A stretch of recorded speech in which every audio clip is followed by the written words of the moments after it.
Hello guys, welcome to our YouTube channel aspire reviews. ఇప్పుడే కేజేక్యూ అనే movie అయితే చూడడం జరిగిందనమాట.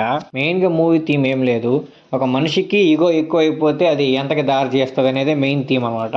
మనిషికి ఈగో ఉండాలి, ఎంతవరకు ఉండాలి అనేది మనకు కానీ కంట్రోల్లో లేకపోతే అది మనిషిని ఏ స్థాయికి తీసుకెళ్ళిపోద్ది, దాని కాన్సిక్వెన్స్ ఎలా ఉంటాయి, దానివల్ల మనం ఎంతమందిని కోల్పోతాం, మనం కోల్పోతాం బతుకుంటాం కూడా తెలియని సిచ్యువేషన్లోకి వెళ్ళిపోతాం లేదా అనేది ఈ మూవీలో అయితే మనం అయితే చూసి తెచ్చుకోవాలన్నమాట. మూవీ అంత కొత్తగా ఏం లేదు, just routine factory, just ego అనే ఒక పాయింట్ వాడి బాగా అయితే చూపించారనమాట. మెయిన్ గా నాకు ఇందులో హీరో క్యారెక్టర్ అయితే చాలా బాగా నచ్చింది. అంటే ఒక కంప్లీట్ ఈగో మ్యాన్ ఎలా చేస్తాడో అలాగే చేసాడు అనమాట. అంటే ఈగో మనకు అతను యాక్ట్ చేస్తుంటే మనం ఫీల్ అవుతాం అనమాట, నిజంగానే ఒక మనిషి ఈగో పడితే ఇలానే ఉంటాడేమోరా, ఈగో అంటే ఇంత పీక్ లో ఉంటుందేమోరా, ఈగో కానీ మనం తలకి ఎక్కేస్తే మనకి ఏం అర్థం కాదేమో, తన ఎవరు మన ఎవరు అనే భేదం కూడా ఏమి ఉండకుండా మనం ప్రవర్తించేస్తామేమో అని చెప్పి అతని యాక్టింగ్ అయితే మనం చూసుకోగలం అనమాట. ఇంకొక క్యారెక్టర్ ఉంది దీంట్లో, అతనే జాగి అనమాట, మన హీరో ఫ్రెండ్ అనమాట. అతను ఎవరో గారు మన ప్యారడైజ్ మూవీ డైరెక్టర్ శ్రీకాంత్ ఒడేలా గారు తమ్ముడు శశి ఒడేలా.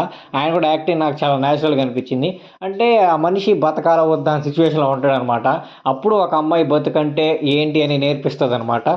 సో అప్పుడు తను బతకాలనుకుంటాడు. అప్పుడు తను బతకాలనుకున్నప్పుడు ఇతని దగ్గర నుంచి ఎలా విడిపోతాడు, అతన్ని వెళ్ళనిస్తాడా లేదా, వీళ్ళ మధ్య జరిగే కాన్సిక్వెన్సెస్ అవి అంటా ఉంటాయన్నమాట. అంత గొప్పగా అయితే ఏమీ లేదు, కానీ ఆ ఈగో క్యారెక్టర్ మాత్రం మీరు ఖచ్చితంగా చూడాలి. ఎందుకంటే హీరో అంత బాగా అంటే అంత బాగా యాక్ట్ చేశాడు. అతను క్యారెక్టరైజేషన్ చాలా అంటే చాలా బాగా రాశాడు డైరెక్టర్. కాకపోతే మెయిన్ డిఫాల్ట్ ఏంటంటే ఓన్లీ అతని క్యారెక్టర్ మీద మాత్రమే డైరెక్టర్ ఫోకస్ చేశాడు, ఇంకెవరికి అంత ఇంపార్టెన్స్ కూడా లేదు.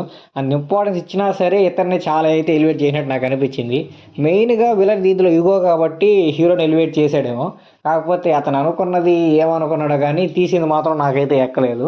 సేమ్ రొటీన్ స్టోరీ, నరుక్కోవడం, చంపుకోవడం, కొట్టుకోవడం, ఒకరి మీద పెత్తనం చలాయించడం, ఇంకా same kind of Jagada movie చూసిన ఫీలింగ్ అయితే నాకు వచ్చిందనమాట.